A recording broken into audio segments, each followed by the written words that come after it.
He was supposed, we were going to send him a text to write. Brown said we should tell Matlala to write a text, which he must then forward to the minister. Okay, thank you.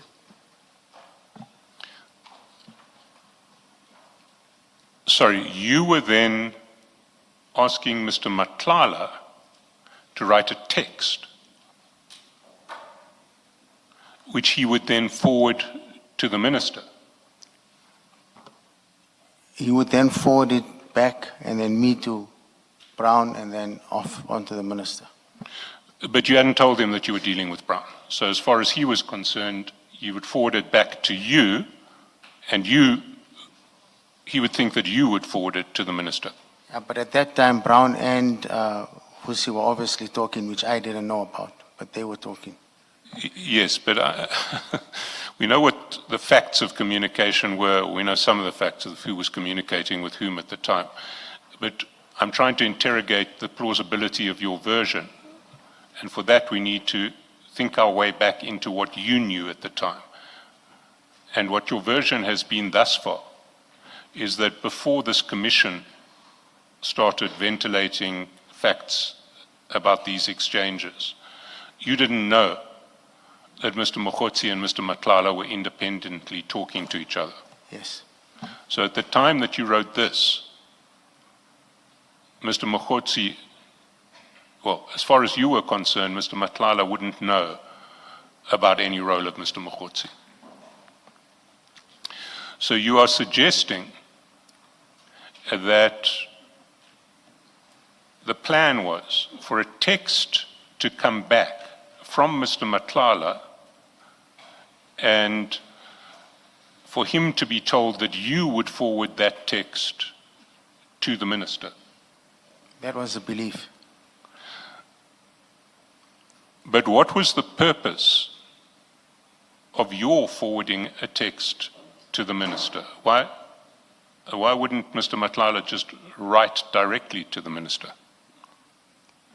That was the advice of Mr. Mogotsi.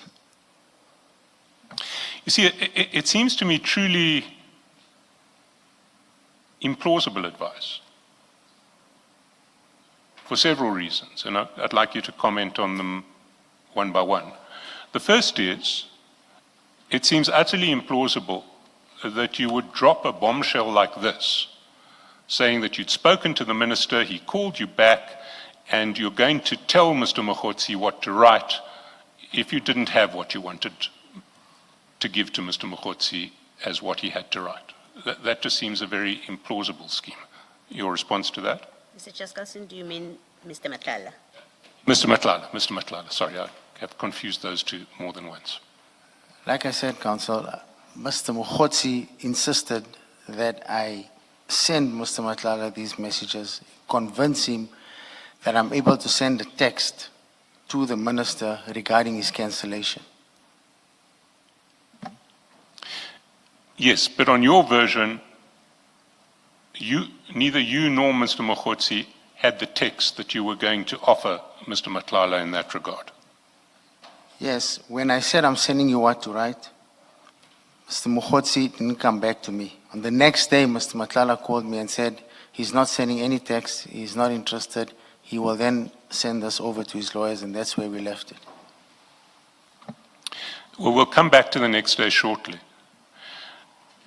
But the second implausibility is, why send Mr. Matlala a text for him to write if the plan is that you will actually send that text to the minister? We wanted him to refer his issues or what were his issues. So he needed to write that letter. But you're the one who's going to send it to the minister. Yes, but it's not my contract. It's Mr. Matlala's contract. He needed to tell us what were his issues. So he needed to write that text. But then you couldn't send him what to write because you didn't know what his issues were. He needed to formulate what he... Yes, Brown explained that he would write this and give us a draft and Matlala can add what he needed to add on and then forward. But this never happened. So now the version is that Brown's going to give you a draft. The draft will be filled out by Mr. Matlala. It will then come back to you, and you will send it to the minister. That was the belief, yes.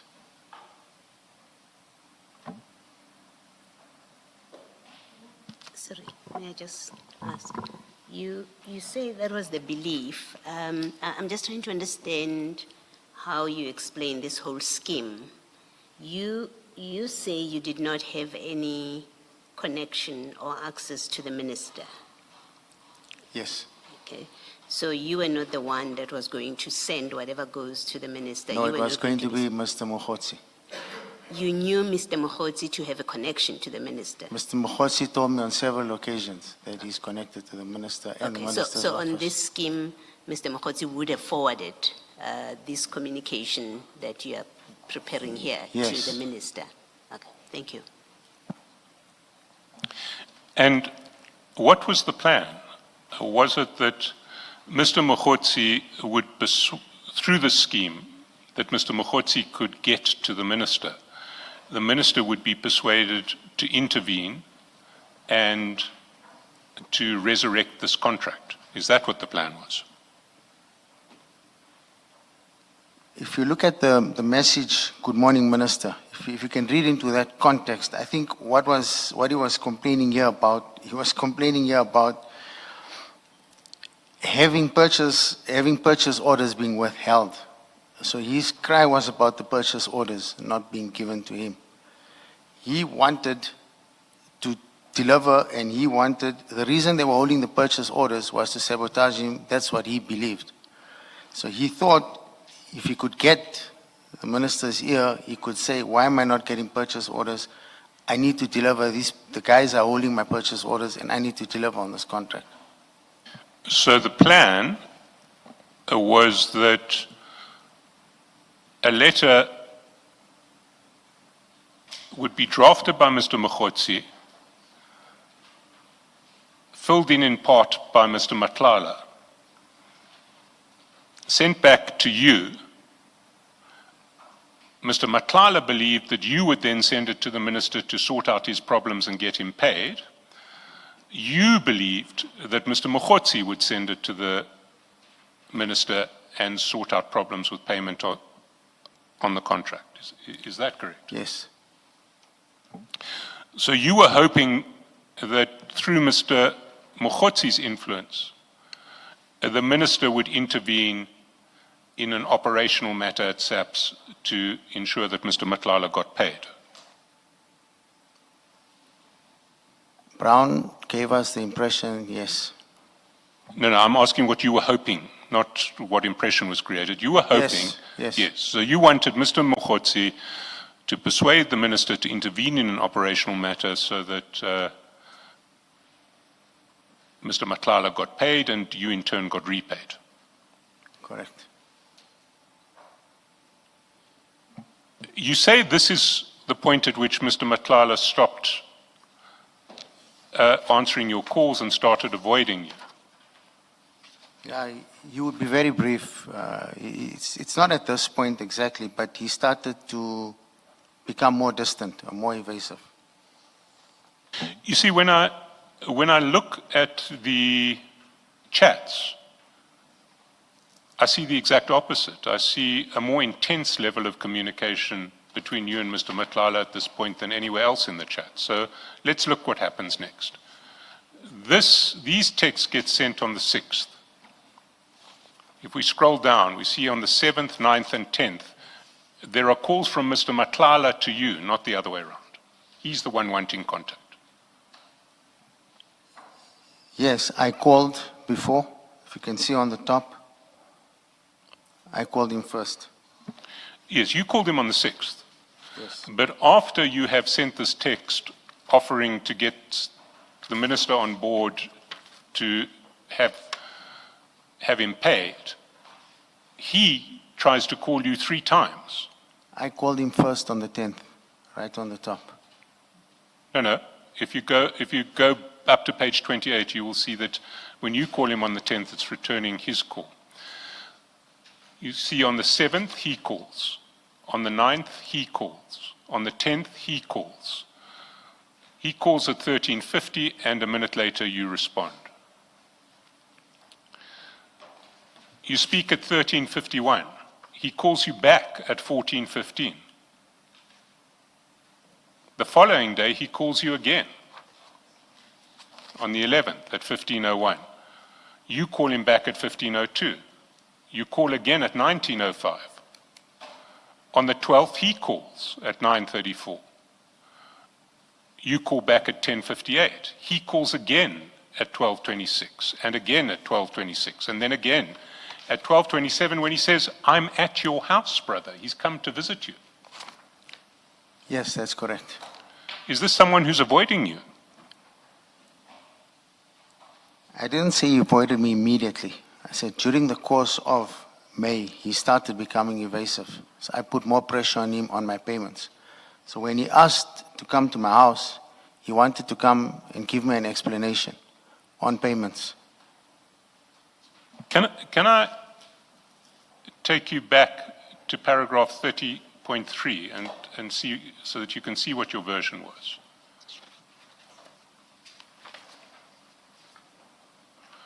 The same message I sent to Vusi in May 2025 in terms of Brown's instruction was, I've now learnt, sent by Vusi to Brown on 4 March 2025. This confirms that Brown and Vusi have already exchanged this message, and I cannot understand why Brown would advise me to resend it to Vusi. Thereafter, Vusi started avoiding me. So you're saying Vusi started avoiding you after you sent the message that Brown had exchanged with Vusi in March. That was what your version was. Yeah, Is that from version then- incorrect? Yes, from then on, he started avoiding me. From there on? Yes, he started becoming evasive. I see all these calls. Yes, all these calls did happen, but they were mainly to discuss my payments. It's not just calls. He comes and visits you at your house on the 12th of May. Correct, because And the one who's not there is not him, it's you. You say, I'm on my way, 5 minutes. yes, I was on my way to see him. We had agreed that we'll meet. He needed to bring me a payment plan. See. So it doesn't look like he's avoiding you. At best, he's anxious that you might call in your debt and is chasing you to try and make some arrangements. He's certainly not avoiding you.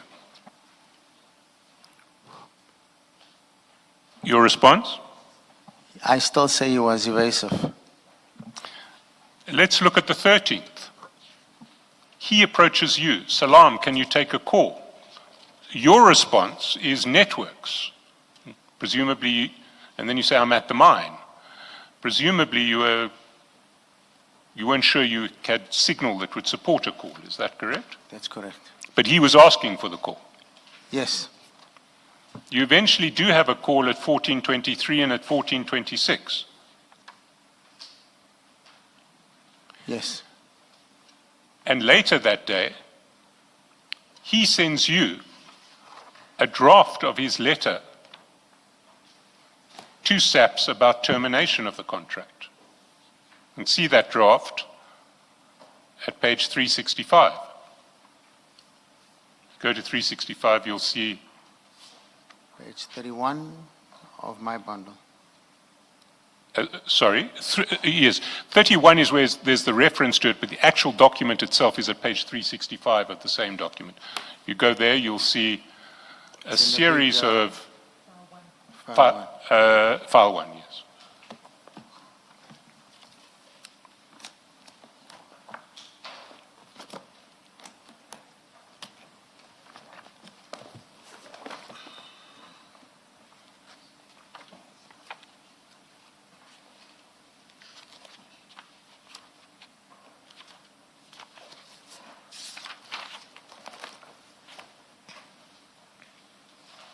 Yes, So he has sent you a draft of a letter to SAPS that he is planning, his lawyers are planning to send on his behalf. yes. Is this wholly unrelated to what you said a week previously you would tell him to write? No, it had nothing to do with that. But at the very least, he's not avoiding you. He's still exchanging drafts with you. Yes, I've been putting pressure on Chair, him. in fairness to the witness, this is a signed letter. My learned friend keeps referring to a draft. It's a copy of a letter that seems to be actually sent. If you look at page 367. Mr. Chairperson, It's signed. The electronic file still describes it as draft, but I accept that it has been signed. thank you. Let's proceed.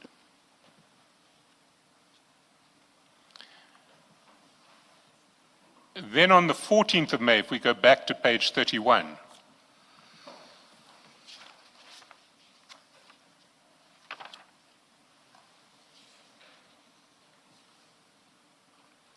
you call him at 8:55.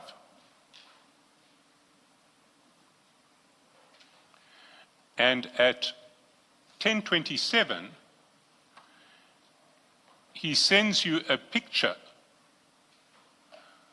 of the screen of an email from SAPS acknowledging receipt of correspondence. Did you understand what correspondence he was referring to? He just sent me this text, or he sent me this. It was in regards, as I presume, for his contract. So it was presumably a screen acknowledging receipt of the letter that we saw at 365.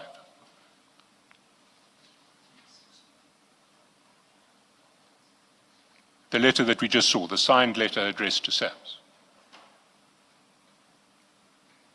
Yes, I'm sure it's that. And did you understand it that way at the time? No. No, you didn't. Why didn't you understand it that way? What did you understand it to be? I just understood it in terms of his cancellation. I just looked at it and thought they've canceled his contract now, and his contract is canceled. No, but this is a letter from SAPS acknowledging receipt of a letter from somebody else, his attorneys.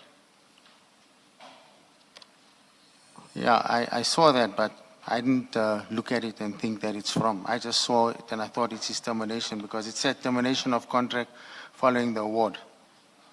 So he was trying to tell me that his contract is terminated. No, he'd already told you that his contract had been terminated. He told you, at the very least, by sending you the letter which took issue with that termination. That was the letter 365 that he sent to you the previous day. If you go to 365, you'll see it's headed termination of contract following the award of bid. Yes, but he didn't send me this letter. It's just a screenshot. I didn't see the letter.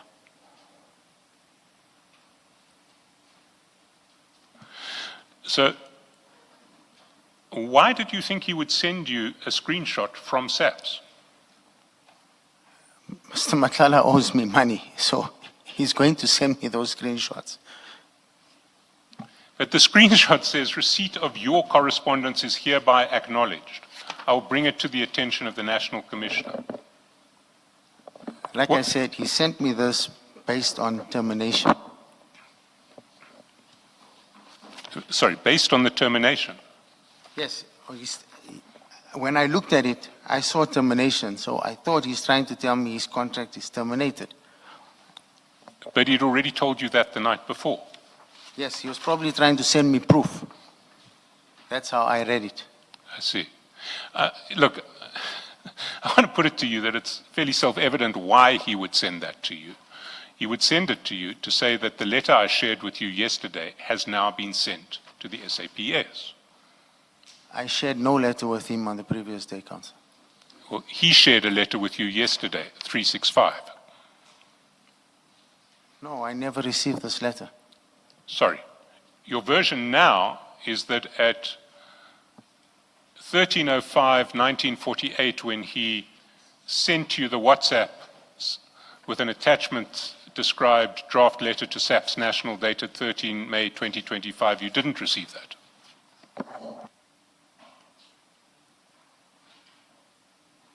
Here on the top. Yeah, I I see it's there, but I don't recall this message. I didn't even open this message. You don't recall that message? It's there, but I didn't even open this message. I see. So you didn't see the draft at 365? No. I see.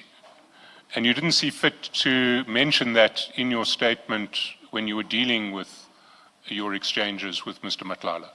Yes, it's the first time I'm seeing this letter in the file now. I never opened this. I never opened this message.